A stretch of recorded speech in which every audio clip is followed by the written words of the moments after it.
Shabbat Shalom, mis queridos hermanos, queridos amigos, una vez más por este medio para llevar a ustedes uno de los tantos temas que tiene la Parashá para este hermoso día de Shabbat. Hemos terminado prácticamente una fiesta, hemos salido de una fiesta, la fiesta de Pesa, la fiesta de la semana, de pan sin levadura, y qué bueno es volver otra vez y retomar, ¿verdad? Estas enseñanzas que semana tras semana yo creo que edifican de una forma muy poderosa nuestras vidas. Estamos en la Parashá número 26, Parashá Shemini, octavo. ¿Sí? Eso traduce, y la encontramos allí en Vayikra o Levítico capítulo 9, verso 1 hasta el 11:47. Se habla de varios temas, muchos temas, pero pues hoy quiero tocar un tema que tal vez no lo había hecho y me sentí motivado pues a compartirles a ustedes acerca de este tema. Encontramos entonces en esta parashá un hecho doloroso, y es la muerte de los hijos de Aarón, ¿no? Por acercarse a Hashem para ofrecer incienso, ¿no? Dice allí que de la presencia de Dios salió fuego que acabó con la vida de Nadab y Abiú. Sus almas partieron, quedando solo los cuerpos muertos dentro del Mizkan. ¿Dónde encontramos este hecho? Vamos a ir al texto. Ahí lo encontramos en Vayikra capítulo 10, verso 1 al 2. Y posteriormente estaremos leyendo también el 8-11, ¿sí? Porque esto va como entrelazado. Dice allí, Nadab y Abiú, hijos de Aarón, tomaron sus respectivos incensarios después de poner fuego en ellos y echar incienso sobre él. Ofrecieron delante de Adonai fuego extraño que él no les había ordenado. Y de la presencia del Eterno salió fuego que los consumió y murieron delante de el Eterno. Sí, entonces vemos allí ese hecho muy doloroso, porque estaban prácticamente en una fiesta, estaban inaugurando el Mizkan, estaban ofreciendo, ¿verdad?, allí a los sacrificios. Ya ellos habían sido investidos de autoridad para hacer el servicio dentro del Mizkan y todo. Y entonces allí, al parecer, Nadab y Abiú, de la alegría, del gozo, ¿verdad?, fueron a ofrecer algo que no se les había ordenado. Más tarde vemos entonces, después de este suceso, una advertencia de Dios para que no se consuma licor, entre tanto se entra a servir en el Mizkan, ¿sí? Y lo importante es que esto obviamente es para poder distinguir entre lo santo y profano y entre lo inmundo y lo limpio. Entonces esa es la advertencia que se hace allí. Se convierte en una misvá, un mandamiento, ¿no? Entonces esto deja entrever que se debe tener una mente clara para hacer juicio entre lo correcto, ¿verdad?, y lo incorrecto, y estar consciente de lo que es luz y tiniebla, ¿sí? Entonces esa es la advertencia que se hace ahí. Y el texto que vemos esto, ¿dónde está? Está allí en el verso 8 hasta el 11. Dice, y Adonai habló a Aarón diciendo, no beberéis vino ni licor, tú ni tus hijos contigo, cuando entréis en la tienda de reunión, para que no muráis. Es estatuto perpetuo por todas vuestras generaciones, ¿sí? Para que hagáis distinción entre lo santo y lo profano, entre lo inmundo y lo limpio, para que enseñéis a los hijos de Israel todos los estatutos que Adonai les ha dicho por medio de Moshe, ¿sí? Entonces vemos allí, ¿no? Una vez que sucede esto, más adelante vemos entonces esta advertencia que le hace el Eterno a Aarón y a toda su descendencia. ¿Sí? Entonces, al entrar dentro de este contexto de la muerte de los hijos de Aarón, los sabios infieren que ellos entraron al Mizkan ebrios, ¿sí?, y presentaron con alegría algo que no se les había ordenado, pasando así la cadena de mando, la cadena de autoridad, o la línea de autoridad, ¿verdad?, allí, que obviamente era Moshe y Aarón su padre. ¿Sí? Entonces ellos lo hicieron por su propia cuenta, ¿sí? Vamos a ver entonces algunos comentarios acerca de esto. Y nos dice el Rabí Binuim de Peshja, nos dice, se le prohíbe a Aarón y a su descendencia realizar el servicio o dictaminar en cuestiones de jurisprudencia en estado de intemperancia. Esto enseña que Dios quiere que sus siervos hallen la alegría en la Torá y en el cumplimiento de los mandamientos, mas no por medio de estímulos externos como el alcohol. Entonces, el hecho de ya estudiar Torá, el hecho de servir a la comunidad, el hecho de aprender y cumplir los mandamientos, ya eso debe producir en nosotros gozo, debe producir en nosotros alegría, gratitud, ¿sí? Debemos nosotros sentir amor, ¿verdad? Y entonces hacer todo eso, pues, sin necesidad de ayudas externas para estar alegres, como lo que dice aquí el alcohol. Eso nos dice allí el Rabí Binuí, ¿sí? Bunim, ¿sí? También tenemos aquí un comentario de Rabí Ishmael. Dice, puesto que este mandamiento fue ordenado inmediatamente después de la muerte de Nadab y Abiú, se infiere que su castigo debe haber estado relacionado con el objeto del mandamiento. Es decir, su pecado fue que ingresaron al santuario luego de haber bebido vino. Entonces, allí obviamente eso era un festín porque la presencia del Eterno había llegado, ¿verdad? Se había manifestado allí. Y bueno, ya estaba en medio del pueblo, entonces ellos de alegría y de gozo y de gratitud seguramente por su cuenta fueron allí a ofrecer ese incienso, cosa que nadie les mandó, ni Hashem, ni Moshe, ni mucho menos su padre Aarón, ¿sí? Entonces, por eso vino ese castigo. Ahora, también nos dice ahí el texto, ¿sí? El texto que leímos anteriormente, dice, para que enseñes a los hijos de Israel todos los estatutos que Adonai les ha dicho por medio de Moshe. Entonces allí, y para enseñar, esto implica que tanto enseñar como el servicio del templo requieren una mente lúcida, y por ello se le prohíbe a quien haya bebido vino ematir dictámenes legales, pues ello se asemeja a enseñar Torah. O sea, una persona que enseña Torah no puede hacerla así, o sea, enseñar Torah bajo los efectos del alcohol. Nos dice aquí Rashi, ¿sí? Comentando acerca de este hecho, ¿sí? Tienen que estar de una forma consciente, sobria, ¿verdad? Para poder enseñar la Torah. Y enseñar Torah también es hacer dictámenes, ¿sí? Hacer juicios. Entonces, por eso aquí Rashi hace esta alusión.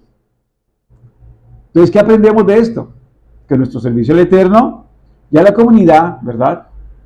La motivación correcta, ¿verdad? Es la alegría y la gratitud que nace de un corazón lleno de amor y gratitud por todo lo que el Creador representa para cada uno de nosotros. O sea, esa es la motivación más hermosa que puede haber, ¿sí? O más correcta, ¿no? Que sea una alegría, ¿verdad? Que sea algo, digamos, que salga una gratitud del corazón por todo lo que el Eterno es y representa para cada uno de nosotros. Yo creo que esa es la mejor motivación, ¿sí?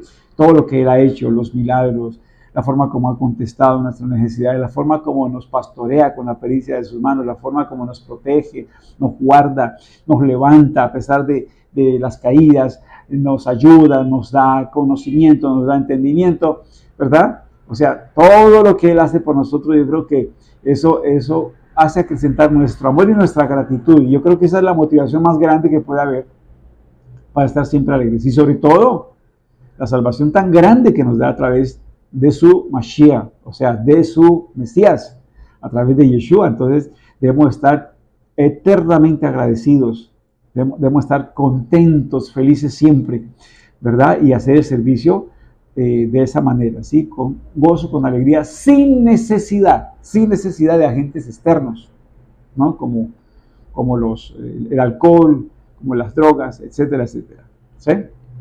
Entonces, que si llegamos obviamente a un momento de éxtasis espiritual, que es obvio que lo puede haber, ¿sí? Debe ser producido por la manifestación real de la presencia divina, ¿sí? En un estado mental consciente, sin agentes externos, como el alcohol o la droga, o cualquier otro estimulante psicótico, ¿sí? Entonces debemos hacerlo de una forma consciente. ¿Que hay esos momentos de manifestación espiritual? Claro que sí, claro que sí. ¿Que la presencia divina se manifiesta? Claro que sí, ¿sí? Todo eso ha sucedido.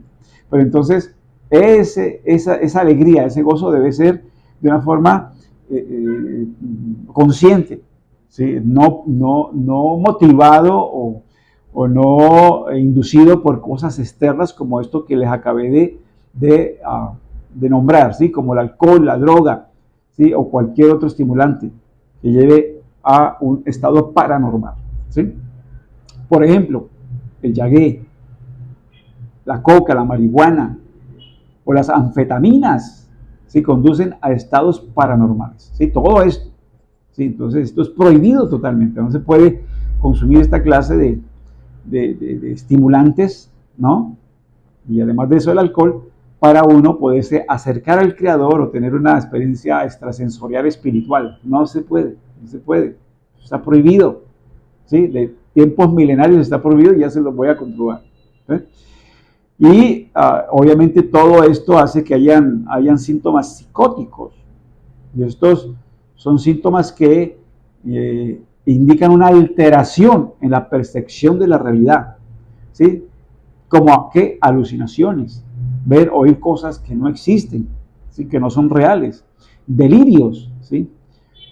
Creencias falsas, persistentes, pensamientos desorganizados, o sea, la persona sale de la realidad, sale de su conciencia, a un estado, ¿verdad? Paranormal, a un estado alterado de todos sus sentidos, ¿no? Entonces es cuando empiezan las alucinaciones, empiezan los delirios, ¿sí? A ver cosas que no son reales, que no existen. Entonces esto puede alterar mucho, ¿verdad? El estado mental de la persona, ¿no? Y de hecho, yo les quiero decir que se ha sabido que las personas que venden lo que es todo esto de los alucinógenos, las drogas, etcétera, ellos antes de ponerla en el mercado la conjuran con hechiceros, con brujos, la conjuran para que la persona que las consume queden con un portal abierto a la influencia demoníaca, a los espíritus inmundos, a los shedines, a los ruach hatumá, espíritus inmundos, ¿sí? Y por eso muchas personas, ¿verdad?, que ya han probado esto y ya están con esa adicción, la buscan de una forma automática. O sea, de un momento a otro se sienten desesperados y la buscan. ¿Sí? No le meten, no pueden razonar por un momento, ¿sí? Sino son llevados rápidamente por estas influencias oscuras, demoníacas, ¿verdad?, al consumo del alcohol, de la droga, de los alucinógenos.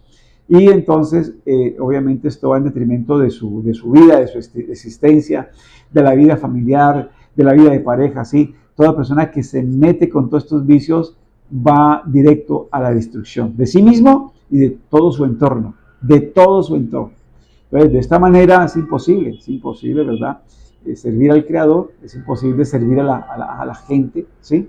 Y muchos piensan que tienen estados espirituales muy profundos, que tienen revelaciones muy, muy profundas, pero no, todo esto es puro engaño, pura mentira, para que la persona quede adicta, quede allí ligada, por decir así, a todos estos vicios. Sí, como les digo, esto lo conjuran antes de llevarlo al mercado, hechiceros, brujos, ¿verdad? Para que la persona, una vez que los consume, abre ese portal y entonces los espíritus llegan, ¿no? Influyen, ponen esa ansiedad, ese deseo, y no solamente eso, sino pueden hasta poseer a la persona. Y ven ustedes personas que inclusive llegan al punto de robar, de vender, ¿verdad? Por saciarse, ¿verdad? O por complacerse, ¿verdad?, con el consumo de todos estos alucinógenos o todas estas drogas. Entonces, se prohíbe terminantemente el consumo de estas sustancias para acercarse a Dios o estar bajo la influencia de ellas para servir a Dios y a la comunidad, ¿sí? En estados conscientes o inconscientes, pero alterados, ¿sí? Entonces, es prohibido. Me llama la atención aquí la carta que escribe el Rav Shtar, Rabino Saúl de Tarso, a los de Galacia, ¿sí? Carta a los Gálatas. Capítulo 5, verso 20, se habla acerca de las obras de la carne. Y entre las obras de la carne está la hechicería. Ahí, ¿quién lo creyera? Ahí está la hechicería. Y cuando vamos nosotros La palabra griega allí es la palabra griega 5332. Usted tiene un diccionario de Strong, ahí puede ver la palabra griega 5332 y es parmaquia, parmaquia, ¿sí? Y es medicamento, es farmacia, ¿sí? Es decir, por extensión, magia literal o figurada, hechicería, brujería, ¿sí? Entonces, sabemos nosotros que siempre todos los hechiceros, brujos y todo eso entran en estados alterados, ¿verdad? Para entrar el campo espiritual y ver digamos, espíritus y ver cosas, ¿verdad? Extrasensoriales, ¿no? Y muchas veces inducen a la persona para que ella pueda abrir ese campo espiritual, pero esto es prohibido totalmente por el Eterno, prohibido totalmente, ¿sí? Entonces, es la palabra griega, farmaquia, medicamento o farmacia, ¿se ve? Droga, ¿no? Entonces, interesante que eso está dentro de las horas de la carne por las cuales ninguna persona, ¿sí? Dice allí, entrará en el Malhut Haelohim, en el reino de los cielos, ¿sí? Entonces, en el reino de Dios. Entonces, es importante tener muy en cuenta esto, ¿sí? Y como les decía, esto miles de años atrás la Torah ya lo advertía. Deuteronomio o Devarim capítulo 18 verso 10 dice: no se ha hallado en ti nadie que haga pasar a su hijo o a su hija por el fuego, ni quien practique adivinación, ni hechicería, o sea agorero o hechicero. Ahí está, ¿sí? Entonces vemos nosotros que esto es una advertencia de la Torah y pues no es bueno, ¿verdad?, errar por este medio. Acuérdense que aquí les enseñamos para que tu relación con el Creador sea cada vez mejor, ¿sí? Si tú haces algo, ¿verdad?, para el Creador, para la gente, lo haga motivado por el amor, por la gratitud, ¿sí? Y esa alegría de saber que tu alma, ¿verdad?, es un alma redimida, ¿sí? Que tu nombre está escrito en los cielos y que esto nos debe llenar de alegría, ¿sí? Si te gustó el material, compártelo. Si no estás inscrito en el canal, inscríbete para que te llegue notificación del nuevo material que subamos nosotros a esta red. Y si te gustó, pues dale dedito arriba, ¿verdad? Tu like, para que esto lo puedan ver otras personas también que seguramente lo necesitan. Mis amados, los dejo allí, ¿verdad? Que todos tengan un hermoso día de Shabbat. Shabbat Shalom. Shabbat Shalom.